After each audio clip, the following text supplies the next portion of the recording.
Tengan buenas noches, hermanos. Sean todos bienvenidos.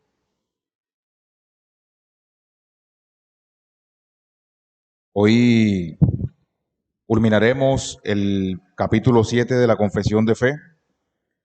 Eh, Vamos a hablar hoy del párrafo 3, el último párrafo del capítulo 7. Les pido que me acompañen en la lectura del párrafo para posteriormente desglosar el párrafo y así extraer la idea principal o la línea de pensamiento de este párrafo. Vamos a leerlo, hermanos.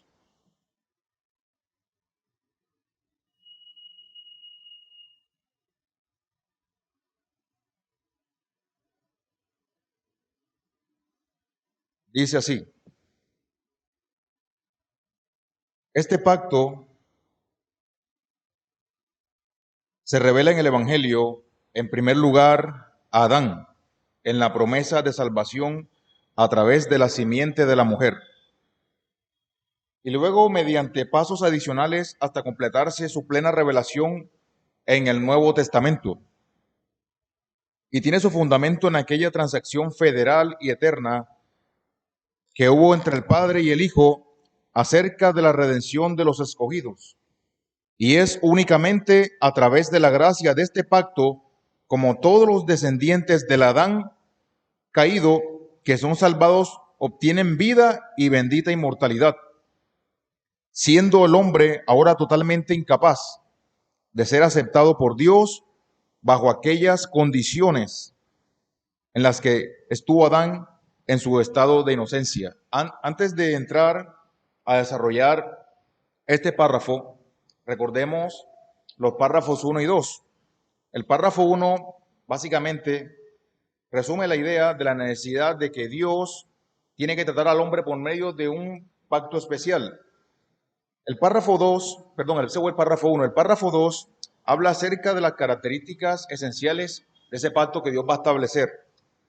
Ahora, entrando ya a desarrollar este párrafo, tenemos que recordar algunos conceptos que de manera, digamos, casual o no casual, sino que Dios lo ha permitido así, hemos venido viendo los domingos. Entonces, tenemos que recordar algunos conceptos como por lo menos lo que es el pacto, que es un pacto, y básicamente un pacto, como ya lo hemos hablado, es un compromiso sancionado, impuesto por Dios. ¿Cómo funciona este pacto? ¿Cómo funciona el pacto que Dios establece? Un pacto básicamente es una herramienta administrativa por la cual Dios establece, delega y gobierna reinos. Entonces, ya haciendo ese pequeño recorderis, vamos a desarrollar el párrafo. En primer lugar, se nos muestra el párrafo dividido en tres segmentos o ideas. La primera parte muestra la necesidad de que Dios trate al hombre a través de un pacto especial y el modo en el cual Dios revela su pacto y cómo lo ejecuta en el transcurso de la historia bíblica. Vamos a leer la Reina Valera, el Génesis 3:15, cuando dice: y pondré enemistad entre ti y la mujer, y entre tu simiente y la simiente suya. Esta te herirá en la cabeza y tú le herirás en el calcañar. Más adelante veremos este mismo fragmento, este versículo relacionado con la promesa de redención.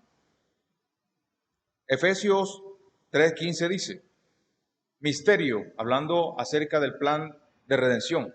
Misterio, hablando acerca del plan de redención reflejado en Cristo. Misterio que en otras generaciones no se dio a conocer a los hijos de los hombres, como ahora revelado a sus santos apóstoles y profetas por el Espíritu. Lo voy a leer en otra versión Biblia al día de 1970. Misterio que en la antigüedad Dios no había revelado como lo ha hecho ahora por medio del Espíritu a sus santos apóstoles y profetas. Ese es el primer segmento de este párrafo.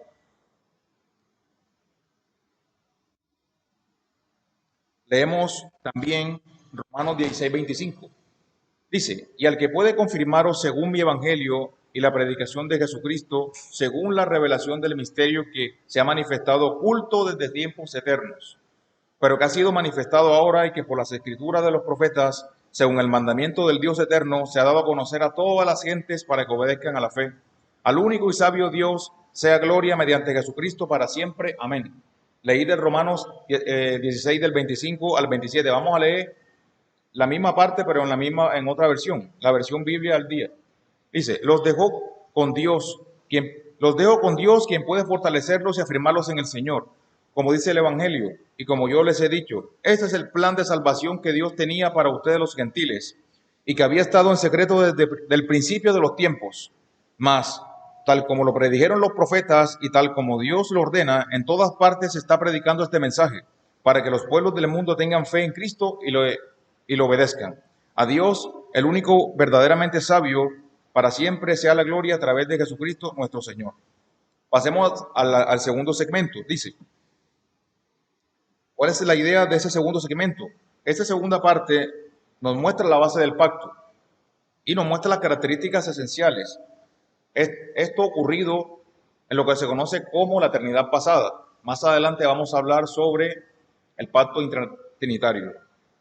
Pero para esto no debemos olvidar dos componentes importantes que son como el decreto eterno y la providencia. Acordémonos, cuando hablamos de providencia, es la manera en que Dios despliega su poder para llevar a cabo sus planes en el transcurso de la historia humana. Leemos el Salmo 110:4, dice, juró Jehová y no se arrepentirá, tú eres sacerdote para siempre según el orden de Melquisedec. Segunda de Timoteo 1:9 dice, que nos salvó y llamó con llamamiento santo, no conforme a nuestras propias obras, sino según el propósito suyo y la gracia que nos fue dada en Cristo Jesús antes de los tiempos de los siglos. La eternidad pasada, solamente Dios la conoce. Y por último, la tercera parte nos muestra el resultado del pacto. Ahí vemos que Dios le otorga al hombre vida e inmortalidad a través de la gracia manifiesta derramada en los escogidos para salvación. Y por último, también vemos que se menciona que dice así esta parte, siendo el hombre ahora totalmente incapaz de ser aceptado por Dios bajo aquellas condiciones en las que tuvo Adán en su estado de inocencia. En esta parte hace referencia al estado natural de Adán, que era un estado perfecto, sin pecado, y el estado federal en el que se encontraba. Acuérdense que él fue nuestro representante cuando pecó. Por causa del pecado de un hombre, por causa del pecado de Adán, entró el pecado en el mundo. Génesis 3:18 dice, Gálatas 3:18, dice, si el obedecer esas leyes nos pudiera salvar, habría sido una manera de ganar el favor de Dios diferente de la de Abraham, porque Abraham simplemente confió en las promesas de Dios.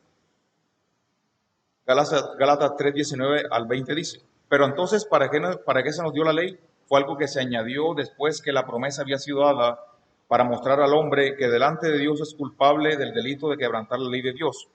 Pero este sistema de leyes había de estar en vigor solo hasta la venida de Cristo, la descendencia de Abraham, a quien la promesa fue hecha. Además, Dios encomendó a los ángeles al entregar la ley a Moisés, quien luego se la dio al pueblo. Pero cuando Dios le dio la promesa a Abraham, lo hizo personalmente, sin que los ángeles ni Moisés sirvieran de intermediarios. Luego entonces, es la ley de Dios contraria a las promesas de Dios. Estoy leyendo en la versión Biblia al día. Por supuesto que no. Si pudiéramos salvarnos por la ley, Dios no nos habría proporcionado otro medio de escapar de las garras del pecado, del cual las Escrituras nos declaran prisioneros. La única manera de librarnos es por fe en Jesucristo, y esta puerta de escape está abierta para los que creen en Él. Listo. Ya básicamente, conociendo la idea principal de este párrafo, que viene siendo cómo se desarrollan los pactos de Dios o cómo actuó Dios en el desarrollo de sus planes, en este caso el pacto o sus pactos. El objetivo de hoy que yo les vengo a traer a ustedes, principal con esta enseñanza, es presentar de manera breve el contenido de la teología federal como médula en la correcta interpretación de la estructura global de las Escrituras. ¿Cómo vamos a lograr eso? Primero, vamos a observar la estructura del desarrollo de los pactos en la Biblia. Vamos a analizar la relación entre tipo y antitipo. ¿Qué es eso? Vamos a verlo. Y por último, vamos a analizar las etapas del desarrollo de la salvación. Primero, vamos a hablar del desarrollo de las etapas de la salvación. Los pactos, vamos a hacer un resumen porque este tema es muy amplio. Los pactos están divididos, organizados escrituralmente de la siguiente manera. El pacto intertrinitario. ¿Se acuerdan que el domingo cuando hablaba nuestro hermano Cristian, la palabra pacto intertrinitario no aparece? Pero nosotros podemos deducir o podemos inferir que Dios, Dios allá o sea, Dios hizo se habló con el Hijo, o sea, ¿cómo lo podríamos definir? Dios hizo un pacto con el Hijo de la manera en cómo él iba a trabajar para llevar a cabo sus planes. Acuérdense que Dios, el Hijo viene a la tierra y el Hijo habla lo que, eso es un ejemplo, el Hijo habla lo que el Padre le ordenó. Entonces, estas cosas, digamos que de alguna u otra manera fueron pactadas o fueron una decisión que se tomó en la eternidad. Vamos a ver el pacto de Adán o el pacto de obras. Vamos a ver el pacto de gracia promesa de redención, que lo acabamos de leer en Génesis 3:15, el pacto de Noé o pacto noético, el pacto abrahámico, el pacto mosaico, pacto sinaítico. Vamos a ver el pacto de David y hasta llegar hasta el nuevo pacto. En el pacto intertrinitario vemos la salvación planeada, cómo Dios cómo planeó la salvación. En el pacto de obras o de Adán vemos la salvación necesitada. En la promesa de redención vemos la salvación prometida. En el pacto noético vemos la salvación revelada. Y eso lo vemos no solamente en el pacto de Noé, sino de manera consecutiva o de manera conexa, vamos a verlo en el pacto de Noé, en el pacto de Abraham, en el pacto de Moisés, en el pacto de David, hasta llegar a la ejecución o salvación ejecutada, que es el nuevo pacto.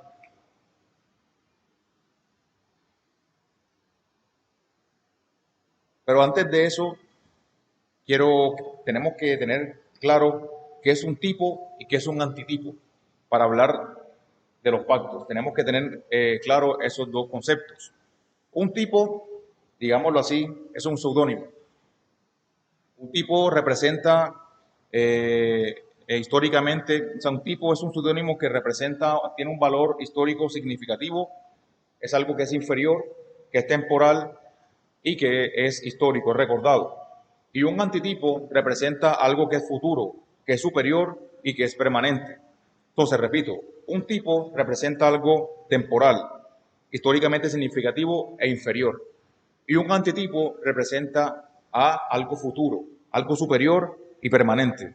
Ahora, ya conociendo estos dos elementos, vamos a analizar cada uno de los pactos. Cuando dice en la sección 2, ¿qué dice?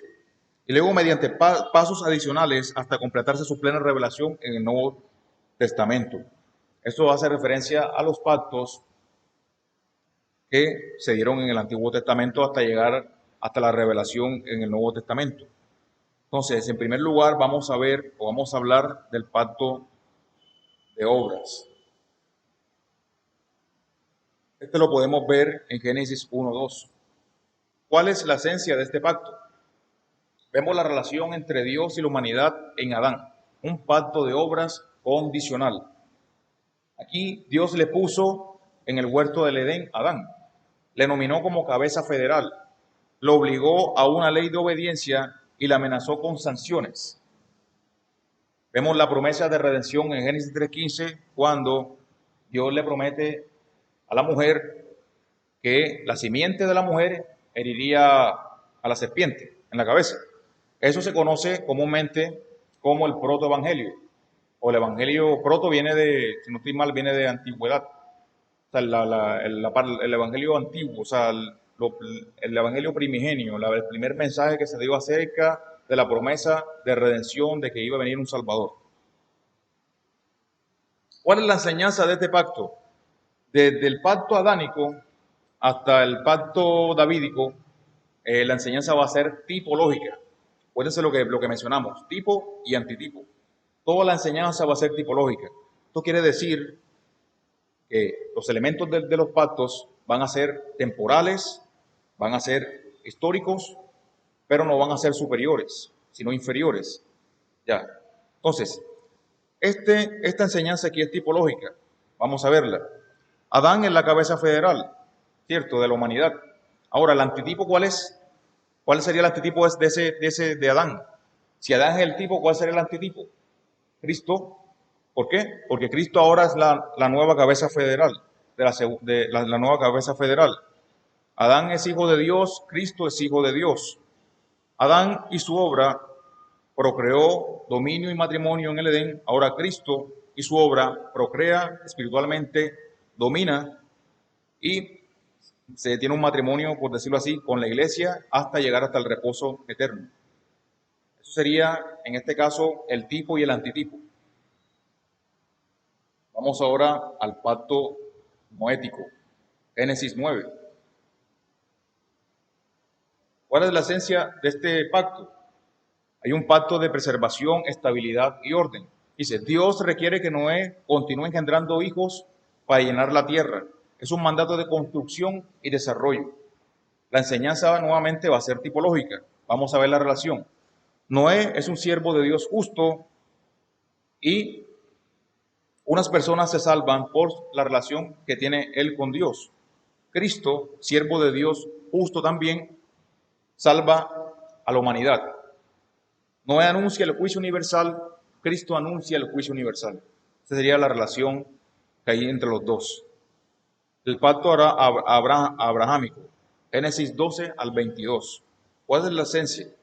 Pacto de fe, medio de salvación, de promesas, lugar, pueblo, bendición para todas las naciones, dos descendencias por generación y por regeneración. Esto lo podemos ver cuando Abraham tiene dos hijos. Acuérdense del libro de los Gálatas, cuando Pablo está comentando acerca de los dos hijos. Uno representa a los que están en esclavitud y otro representa a los que viven en libertad. El hijo de Agar y el hijo de la que no puede tener hijos. Por medio de... Sara, me acordaba. Por medio de este pacto Dios está estableciendo un reino y por medio del pacto gobernará el reino. El pacto ha nombrado y designado la cabeza federal, su pueblo, su herencia, su dominio, la ley del reino. Nuevamente vamos a ver la relación que hay entre tipo y antitipo. Abraham, siervo justo que trae salvación a una comunidad que tiene relación con él por la fe. Cristo, siervo justo, trae salvación por medio de la fe en él. Dios le da la promesa a Abraham de carácter universal cumplida en Cristo. En ti serán benditas todas las naciones de la tierra. Pacto sinaítico o mosaico, desde el Éxodo 20 hasta todo el Pentateuco. La esencia, pacto de ley. Este pacto es un desarrollo del pacto abrámico. No lo cancela ni lo anula, sino que gobierna a los descendientes de Abraham en la tierra de Canaán. Por medio de este, Dios puso la vida y la muerte, la bendición y la maldición. Su enseñanza también es tipológica. Aquí podemos ver una gran cantidad de tipos. El sacrificio, Cristo es el sacrificio. El templo, Cristo es el templo. Todo esto se desarrolla, estos tipos de Cristo, lo podemos ver en el libro de Hebreos, cuando el que escribió el libro de Hebreos describe y aclara de una manera concisa la relación de todos los elementos que fueron sombra de aquellas cosas que habrían de venir. O sea, aclara en el caso, como les dije ahora, el templo, el sacrificio, el sacerdote, el profeta. Entonces, todos esos son tipos del antitipo que es Cristo. Pacto davídico, segunda de Samuel 7. La esencia de este pacto del rey y el reino. Dios establecerá el trono de David, pero si un rey es infiel, será castigado y el trono no será suyo. La relación tipológica aquí viene siendo que el reino de David es un tipo del reino eterno de Cristo y su iglesia. David es tipo de Cristo. Hijos de David, tipo de Cristo. Y por último, vemos el nuevo pacto, establecido o, digamos, profetizado en Jeremías 31:31, aunque desde el inicio, desde Génesis 3:15 ya se venía hablando de esa promesa de salvación.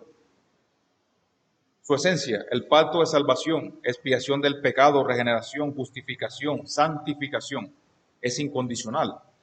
Circuncisión del corazón, fe universal, perdón de pecados, morada permanente del Espíritu Santo, obediencia a la ley, Cristo Rey de la Iglesia, cumplimiento de los anteriores pactos.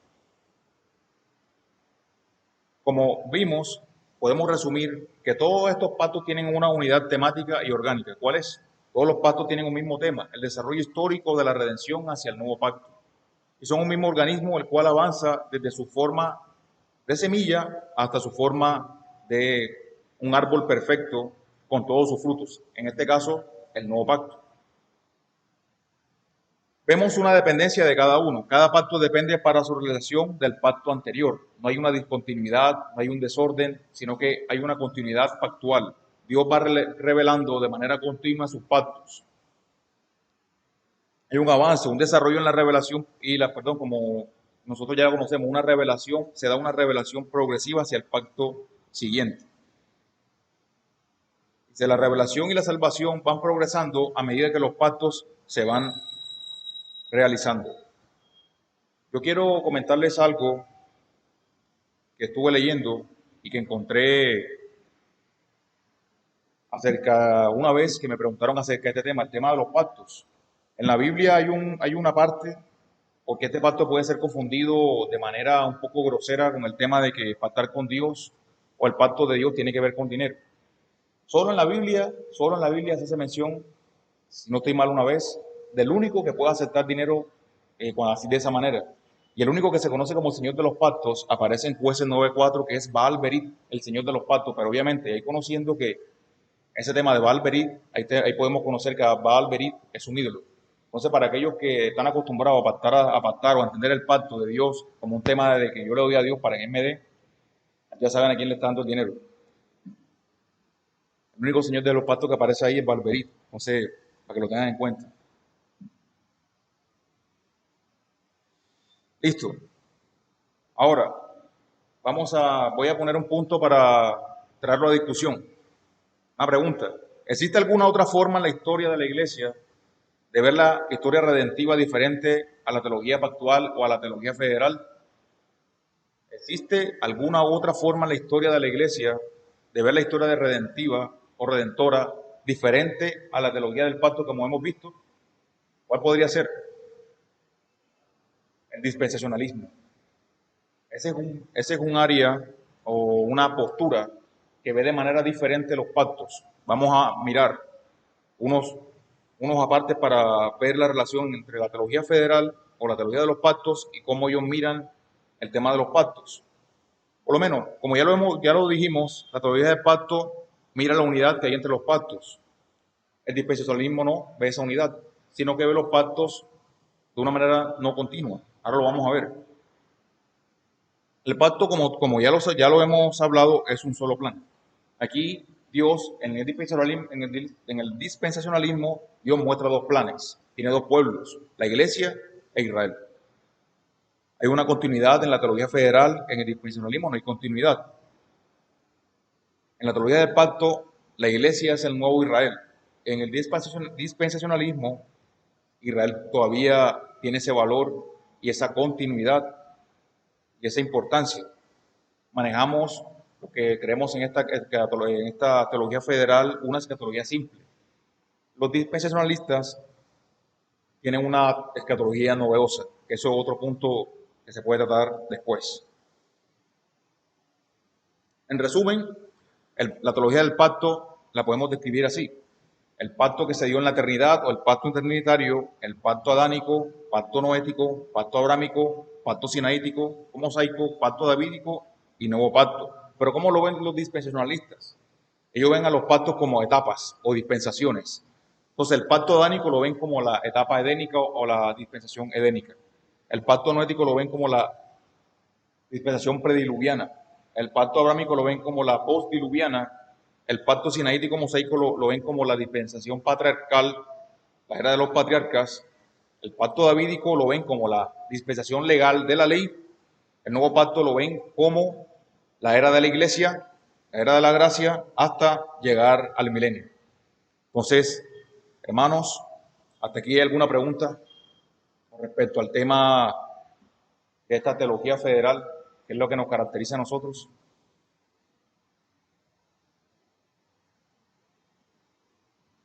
¿Alguna duda, alguna inquietud? Es un tema bastante extenso, quise traerlo resumido porque, gracias a Dios, estos domingos en esta escuela vamos a ver de una manera más profunda cada punto y cada parte de este tema de los pactos. Bueno, no siendo así más hermanos, vamos a orar.